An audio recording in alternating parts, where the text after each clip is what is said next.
പ്രധാനമന്ത്രി നരേന്ദ്രമോദിയെ അമേരിക്കയിലേക്ക് ക്ഷണിച്ച സ്റ്റേറ്റ് സെക്രട്ടറി മാർക്കോ റൂബിയോ ഡൽഹിയിൽ നടന്ന കൂടിക്കാഴ്ചയ്ക്കിടെ ട്രംപിന്റെ ക്ഷണം കൈമാറി. 1 മണിക്കൂർ നീണ്ട ചർച്ചയിൽ പശ്ചിമേഷ്യൻ സംഘർഷം, വ്യാപാര സുരക്ഷ, സഹകരണം തുടങ്ങിയവ ചർച്ചയായി. മാർക്കോ റൂബിയോ നാളെ വിദേശകാര്യമന്ത്രി എസ് ജയശങ്കറുമായി ഉഭയകക്ഷി ചർച്ച നടത്തും. 1 മണിക്കൂർ നേരമാണ് പ്രധാനമന്ത്രി നരേന്ദ്രമോദിയും US സ്റ്റേറ്റ് സെക്രട്ടറി മാർക്കോ റൂബിയോയും കൂടിക്കാഴ്ച നടത്തിയത്. യോഗത്തിൽ വിദേശകാര്യമന്ത്രി എസ് ജയശങ്കർ, സുരക്ഷാ ഉപദേഷ്ടാവ് Ajit Doval, American ambassador Sergio Gor എന്നിവരും പങ്കെടുത്തു. സുരക്ഷ, ഊർജം, വ്യാപാരം, നിർണായക സാങ്കേതിക വിദ്യ എന്നിവയിലെ സഹകരണമാണ് ചർച്ചയായത്.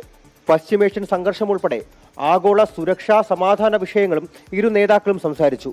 അമേരിക്കൻ പ്രസിഡന്റ് ഡൊണാൾഡ് ട്രംപിനെ പ്രതിനിധീകരിച്ച് സ്റ്റേറ്റ് സെക്രട്ടറി മാർക്കോ റൂബിയോ പ്രധാനമന്ത്രി നരേന്ദ്രമോദിയെ അമേരിക്കയിലേക്ക് ക്ഷണിച്ചു.